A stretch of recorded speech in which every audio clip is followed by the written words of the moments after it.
Hi, I'm Jeff Tucker, Principal Economist at Windermere Real Estate, and I'm back with my housing market predictions for the coming year. Yogi Berra famously said making predictions is hard, especially about the future, but we've still got to try. Here are the 6 trends I'm predicting for 2026. Number 1, existing home sales will pick up barely. Home sales have hovered near generational lows for 3 years running now.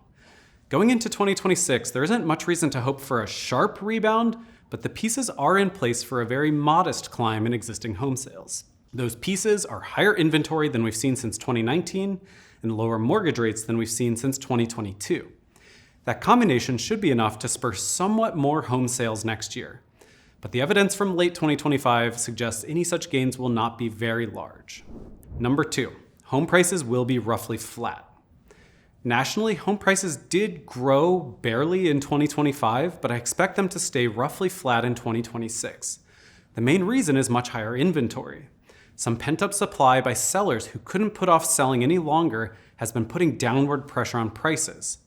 In fact, the Case-Shiller Home Price Index saw some negative moves in seasonally adjusted terms last summer, but that trend ended this fall. So why don't I expect prices to fall much at all? Sellers have shown they're responsive to market conditions.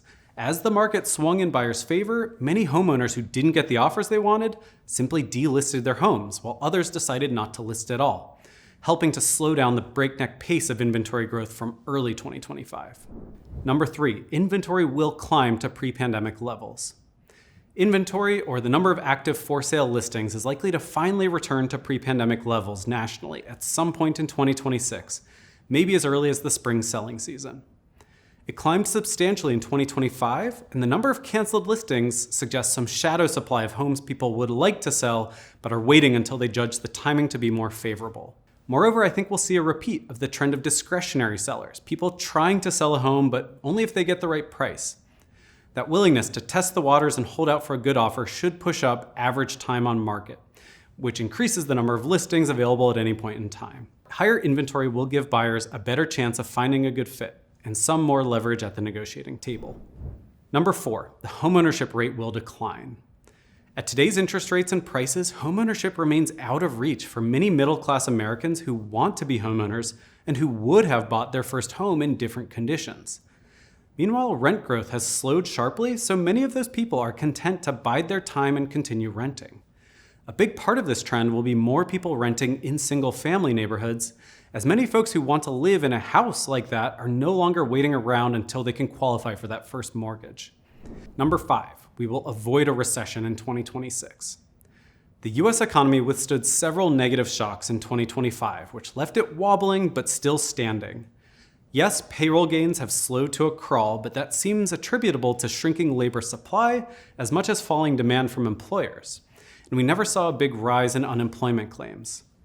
After all the turmoil about trade policy earlier in the year, we've now seen US companies beat their earnings estimates in jaw-dropping numbers, while mentions of tariffs and trade concerns have become less frequent.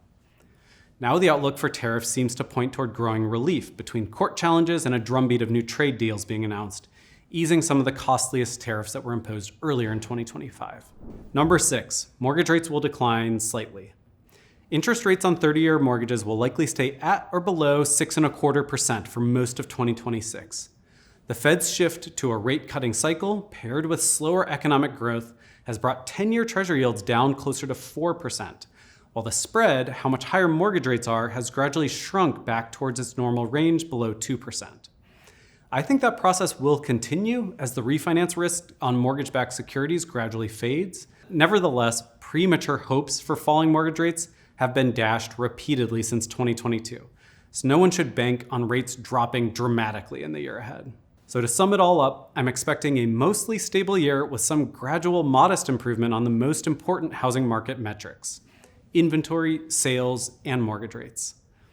I hope you enjoyed my predictions for 2026. Be sure to follow Windermere Economics on Facebook and Instagram to stay up to date year-round on the housing market.